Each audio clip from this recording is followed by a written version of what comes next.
और यूपी के नौ मुंतखब अरकान असेंबली ने आज हलफ लिया। कल हुए हलफ बर्दारी तकरीब के बाद आज बचे हुए तकरीबन 60 एमएलए को हलफ लेना था, जिसमें ज्यादातर ने हलफ ले लिया।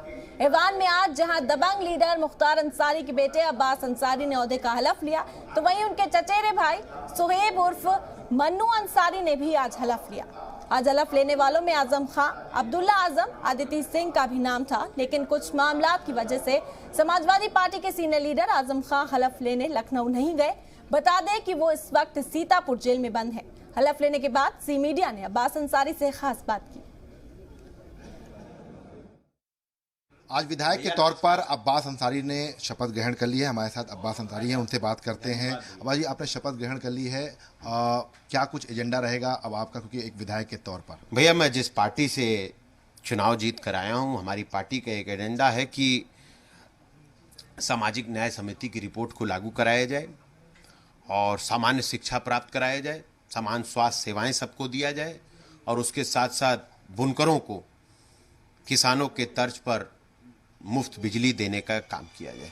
इसी के ऊपर हम आगे काम करेंगे। उत्तर प्रदेश में लॉ एंड ऑर्डर को लेकर क्या सोचते हैं आप, और बुलडोजर को लेकर क्या कुछ प्रतिक्रिया है? देखिए, अभी तो सरकार बनी है, नई सरकार का गठन हुआ है और अभी तो मात्र 1 दिन हुआ है और कुछ दिन बीतने दीजिए तो समझ में आएगा कि किस दिशा में सरकार चल रही, तब मैं इसके ऊपर टिप्पणी जरूर करूँगा। जो मुकदमे को लेकर आपका एक ट्वीट जो है रात में जो है सोशल मीडिया पर आया था, वजह क्या थी? क्योंकि देर रात इतनी बड़े आपने ट्वीट कर दिया। देखिए, मैंने कोई बड़ा ट्वीट नहीं किया।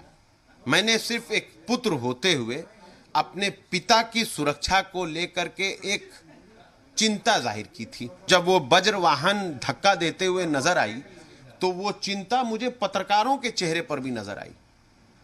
मैं उसी चिंता की बात कर रहा था कि लोग के ऊपर जो मुकदमे दर्ज है, मुख्तार अंसारी जी पर हैं, आपके ऊपर हैं, आपके भाई के ऊपर मुकदमे हैं, इन मुकदमे को कैसे देख रहे हो? कल तो कोर्ट में एक बाकायदा एक में आरोप भी तय कर दिए गए। देखिए,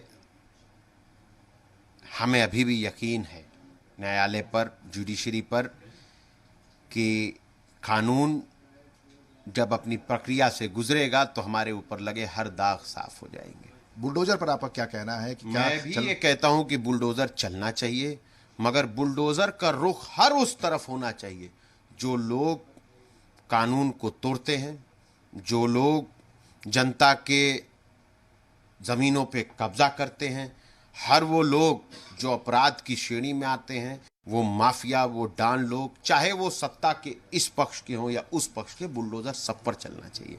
सिर्फ जाति और धर्म विशेष लोगों को देख करके बुलडोजर नहीं, बुलडोजर कानून व्यवस्था को लागू कराने के लिए, प्रदेश में न्याय व्यवस्था को सही करने के लिए, कानून का राज स्थापित करने के लिए चलना चाहिए।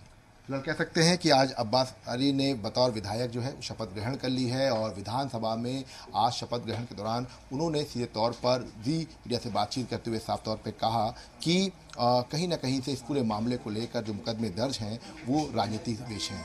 कैमरामैन अमरीन शाह के साथ विशाल रघुवंशी, जी मीडिया, लखनऊ।